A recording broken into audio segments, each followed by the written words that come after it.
سلام دوستان، به مکانیک شو خوش اومدید. در این قسمت که در واقع قسمت 29 آموزش صفر تا آباکوس هست، وارد در واقع اتصال دهنده ها یا کانکتورها میشیم و در مورد اون باهاتون صحبت میکنیم. این قسمت در واقع قسمت آخر ماژول اینتراکشن هست و از قسمت بعد در واقع وارد ماژول لود میشیم و در واقع در مورد اون باهاتون صحبت میکنیم. خیلی خوب، قبل از اینکه بریم ویدیو رو با هم دیگه داشته باشیم حتما ما رو سابسکرایب کنید، حتما دکمه زنگوله رو بزنید تا ویدیوهایی که براتون آپلود میکنیم براتون بیاد و بتونید بهترین استفاده رو از ویدیوها ببرید. خیلی خوب، بریم در واقع راجع به اتصال دهنده ها با هم دیگه صحبت کنیم که آیکونش در واقع اینجا هستش، کانکتورها، کانکت که یا در واقع اینجا هم در واقع میتونید ازش استفاده کنید. خیلی خوب، این آیکونش هست. اگر روش در واقع کلیک کنم، البته ابتدا باید براش یه پروفیل مشخص کنم، بعد بیام این کار انجام بدم. میام اینجا، سه تا گزینه در واقع اینجا وجود داره. NPC ها که در واقع قبلا باهاتون صحبت کردیم، یک نقطه رو در واقع به چند نقطه اتصال میدیم.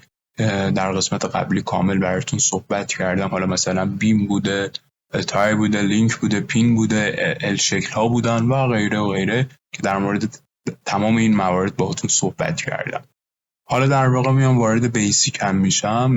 در ماژول بیسیک در واقع اینجا میایم نوعهای مختلف که در واقع برای حرکت وجود داره، از نوع ترانزیشن و روتیشن، میتونیم در واقع بهش این گزینه‌هایی که وجود داره بهش بدم. مثلا من بهش اکسیال رو بدم. اینجا میگه که آقا در اکسیال فقط U1 برای من موجود هست و چیزی هم در واقع در اینجا مقید نخواهد شد. دیسمیس رو بزنم یا مثلا اینجا جوین رو بهش بدم. اتصال، اگر از اتصال جوین بخوام استفاده کنم، میگه آقا در جایزاتی قسمت X, Y و Z هم فقط بر من مقید هست و هیچ در جایزاتی دیگه هم بر من وجود نخواهد داشت. اگر بیام اینجا لینک رو بزنم، لینک هم همین صورت فقط در جایزاتی در قسمت X بر من، نه، در قسمت X بر من مقید خواهد شد. اینجا در واقع میگه درجات آزادی در راستای Y و Z برای من وجود داره و در راستای در واقع و در درجات آزادی در راستای X برای من در واقع مقید شده در اسلاید پلان که در واقع برای من وجود داره. خیلی خب، من میام لینک رو در واقع میزنم و میگم آقا درجات آزادی در این راستا رو برای من مثلا بیا اوکی کن. اگر مثلا بهش اوکی بدیم، کانتینیو بدیم، بعد وارد اینجا بشم و اینجا کانکتور رو برای خودم تعریف کنم و اینو برای خودم بزنم. به این صورت البته نام این رو هم بیام تغییر بدم برای خودم که در واقع همین موضوع رو داره باهاتون صحبت میکنه. مثلا میتونید در واقع اویلری رو بهش بدید که اویلری اینجوریه که فقط در راستای X و Y و Z روتیشن داره و در هیچ راستای دیگه در واقع مقید نیست. مثلا بیایم اینجا ریجکتر بدیم، این هم به همین صورت هست، مثل اویلریه. الیژن در واقع برعکس اویلری هست که در واقع درجات آزادی برای ما وجود نداره و فقط در راستای X, Y و Z برای ما مقید خواهد شد که در واقع به این صورت برامون ایجاد میشه. بیا مثلا من اویلری رو بهش بدم، کانتینیو کنم که چون این صفحه بر من باز میشه. در اینجا مثلا میگه آقا اتصال دهندت از چه نوعی باشه، از نوع الاستیک باشه، از نوع دمپینگ باشه، از نوع فریکشن باشه، از نوع پلاستیک باشه، از نوع دمیج باشه یا از نوع فیلور باشه، یا در واقع حد تحمل. مثلا میای برای اون اتصال دهندت حد تحمل تشخیص میدی. مثلا میگه آقا اگر فشاری که در واقع بین این دو تا وارد میشه مثلا بیشتر از 20 تا باشه، دیگه برای من تحملش نکن، بیا از هم دیگه جداش کن. این در واقع اون فیلوری که در واقع براش تحلیل میکنی، برای خودت ایجاد میکنی که اتصال دهندت حد تحملش چقدره. مثلا خواص الاستیک میگه مثلا بهش میدیم، یا مثلا بزنم میگم آقا در راستای M1 برای من ایجاد کن. میگه مثلا میگه آقا وابسته به دما باشه، وابسته به فرکانس باشه. میگه اینجا در واقع برای خودت عدد میدی و اون رو برای خودت انتخاب خواهی کرد. خیلی خوب، این هم در واقع از این مپ هست که اومدم باهاتون صحبت کردم. البته بیایم بذاریم براتون ایجاد کنم مثلا الاستیک اوکی رو بزنم. البته باید اینجا یه چیز براش تعریف کنم، مثلا اینو میدم 1. اوکی میشه. خیلی خب، حالا در واقع میایم نقطه‌ای که میخوایم در واقع اتصال بهشون ایجاد بشه ایجاد کنم. میگه میخوای به زمین در واقع کانکت بشه یا خیر. اگه میخوای به در واقع این نقطه به زمین کانکت بشه باید اینجا این گزینه رو بزنی. اگر نمیخوای در واقع میای برای خودت اینو انتخاب میکنی. در واقع یه چنین چیزی برای تو ایجاد میشه که لوکیشنش رو اینجا بهت میده که میگه اگر میخوای در واقع این نقطه رو برای خودت رفرنس پوینت بزنی اینجا برای خودت ایجاد میکنی. اینجا بهش نامش رو در واقع خواهی داد. اینم در واقع لوکیشن نقطه 2 هستش. اگر خواستی رفرنس پوینتش کنی میاد اینجا برای خودت رفرنس پوینتش میکنی و در واقع نام هم بهش خواهی داد. حالا من در واقع نمیخوام رفرنس پوینت ایجاد. این هم در واقع باعث میشه که اون جهتشون عکس بشه، یعنی اگر از این ور به این ور بود حالا از این ور در واقع به این ور بشه، یا اون مستر اسلیوش در واقع عوض خواهد شد. اینجا هم در واقع همون کانکتوری هستش که در اومدم براتون استفاده کردم که از نوع دیگری بود و گزینه‌های دیگری هم که در واقع اینجا براتون وجود داره همون مربوط به کوردینیت سیستمتون هست که اگر گلوبال هستش که گلوبال رو باید خودتون انتخاب کنید. این هم در واقع از این مپ هست که اومدم براتون توضیح دادم. اینم بیام براتون دیلیت کنم و اینم پس در واقع از قسمت بیسیک کار که یه ترانزیشن و یه نوع ترانزیشن و نوع روتیشن رو برای خود انتخاب بکنی و برای خودت میری و کانتینیو رو میزنی و برای خودت اتصال دهنده‌ای که در واقع میخوای مثلا از فایلی روش برای خودت انتخاب میکنه، الاستیک و قسمت پلاستیک و دمیجش رو برای خودت انتخاب. حالا وارد اسمبلی بشم. اینجا در واقع ترکیب بین اون ترانزیشن و روتیشن هستش که مثلا اگر از نوع بیم باشه اویلیبل یا دسترسی وجود نداره برای ما، فقط تمام درجات آزادی برای ما مقید خواهد شد. تمام درجات آزادی در این قسمت برای ما مقید میشه.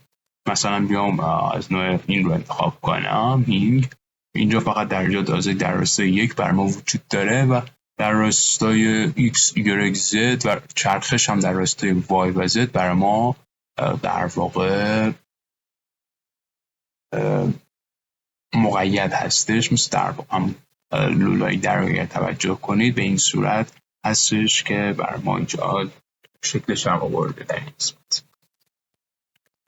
پلنا رو اگر انتخاب کنم در واقع اینجا میگه X و Y و در راستای 1 هم برای من موجوده و مقید هم که در واقع اینا هستن که اومدیم براتون توضیح دادیم. خیلی خب، این هم در واقع از این قسمت که اگر هر گزینه‌ای رو که در واقع انتخاب کنه از نوع ولت مثلا بگیرید، جوش بگیرید، این هم در واقع به همین صورت تمام درجات آزادی بر ما مقید خواهد بود. خیلی خب، این هم در واقع از این 3 گزینه که اومدم تک تک براتون توضیح دادم که چی هستن، چطور استفاده میشن. حالا که تا اینجا اومدیم بذارین یه گزینه دیگه هم بهتون توضیح بدم. این در واقع این گزینه است که در واقع کانتکت پیر ما هست، جستجوگر. در واقع گاهی اوقات در واقع در مسئله قطعه‌ای دارید که در واقع 2 به 2 بینشون کانتکت وجود داره. حالا که در واقع تعدادش از دستتان در رفته است، بین کدام یک از قطعات تماس وجود داره. بعضی اوقات اینجوریه که در واقع تعدادش از دستمون در خواهد رفت و تعداد اتصال دهنده. این در واقع این قسمت از در واقع این آیکون به ما کمک میکنه که در واقع اونو برای خودمون مدیریت کنیم. 2 به 2 زوج مرتب جفت قطعاتی که در تماس با هم هستن رو تعیین میکنه. در واقع 2 به 2 جفت قطعاتی که در تماس با هم هستن رو میاد در واقع برای ما تعیین میکنه که چی هستن. یعنی در واقع نقش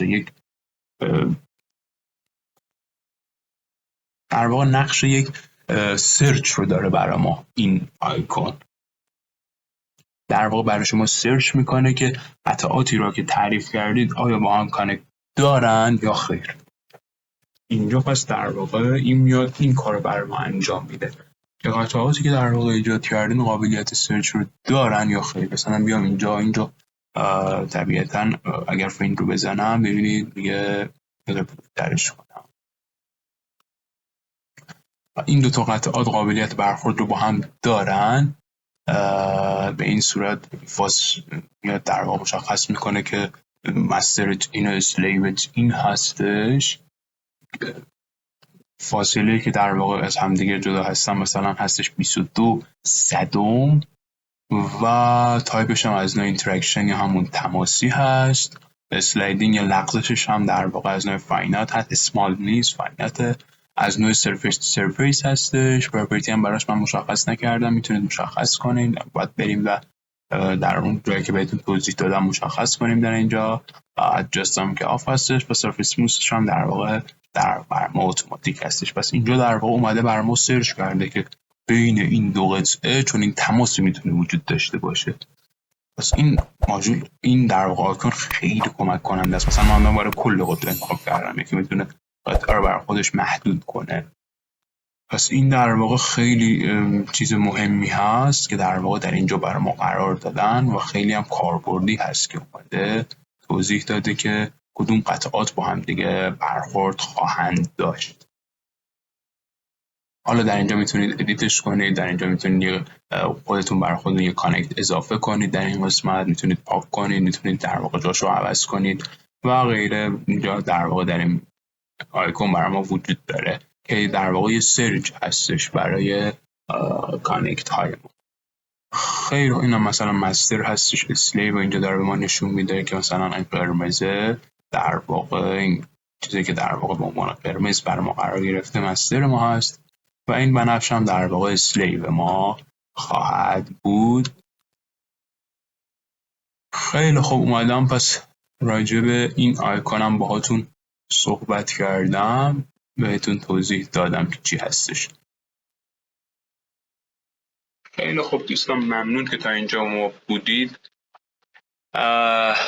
این هم از پایان در واقع ماژول اینتراکشن یا تماس که یک ماژول در واقع اختیاری هستش.